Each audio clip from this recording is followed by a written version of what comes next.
from Black Veil Brides, and I've got some fan questions that I'm going to answer. Danielle wants to know, how did you come up with the name of your band? I love the symbolism of Catholicism, and the term Black Veil Brides is actually what they call a nun when she marries into the church. She marries God and gives up the cardinal pleasures of life, so to speak. Even though I don't give much credence to the religion itself, I really respect the idea of giving up something so much for something that you really truly believe in or love. That's where Black Veil Brides came from. Sasha was wondering, what bands do you look to for inspiration? You know, bands like Kiss or Motley Crue or, Wasp, and those kind of bands are huge inspirations. But lyrically and musically, I'm very influenced by bands like Hot Water Music and Alkaline Trio. I've always liked kind of, both punk rock and heavy metal, and I wanted this band to kind of be an amalgam of both. Emily wants to know, if you weren't in Black Veil Brides, what would you be doing? This was all I ever wanted from the time I was a kid.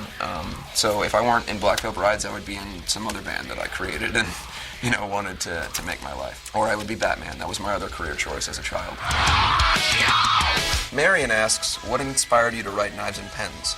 I obviously look different. I listen to different kinds of bands, and the people that were around me, I noticed a lot of, the different kids were always, sort of put down by other people, and it would cause, them to become, almost violent with themselves. It's not really necessary. There's a way that you can find strength in yourself, and for me, it was writing. That was my release and my escape. So the term Knives and Pens to me was like a choice. You can either create or, become violent and maybe go down a dark road.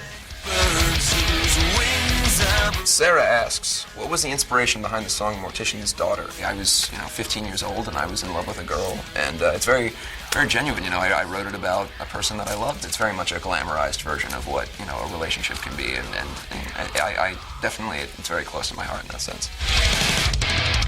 Scarlett asks, what is the message that you're trying to send through your songs? Regardless of what we do, whether we work at, a desk job, we go to school, we're, at home all day, we're in a band or anything else, you deal with things and you get wounds. It's up to everyone every day to stitch that up and to move on and show that, there is beauty in life, and life isn't bad. Life is what you make it, and you can always find a way to find inner strength. Jeffrey asks, what is your favorite song to play live? We've been playing some different songs so far on this tour from the record, and a song called Never Give In, which is one of the last tracks on a record, and that's really cool to play because we've never played that before live. Haley asks, what is your favorite thing to do when you're not on tour? I love touring more than anything, so when I'm not on tour, I just sort of sit and eat Cheetos and wait for the next tour. Miriam asks, what do you do with all the things that fans give you? At the end of the tour, I kind of collect everything up, and I have a storage space in Los Angeles that I put all my things in. I've gotten some pretty cool things on tour, so bring cool stuff.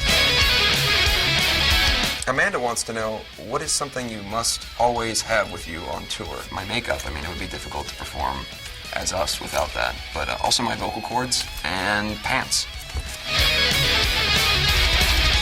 Mary was wondering, what was the most embarrassing moment that you've ever had on stage? For some reason, I decided to hang on the scaffolding on the top of the roof of the building. And what I didn't realize is that the kids could also climb a little bit. And over the course of the next 30 seconds, my pants were taken off, and as well as my boots, and my boxers were removed. And then I had to swing back like a monkey back onto the stage, and my tour manager, who's sitting over there, John, had to take Naked Andy back, and unfortunately the audience got a shot of my butt, which is, it's not, whatever, it was there, and that was kind of embarrassing, mainly because of the butt. Thanks for your questions, and I'm going to hold on to these and read them every day. But I'll see you guys on the road.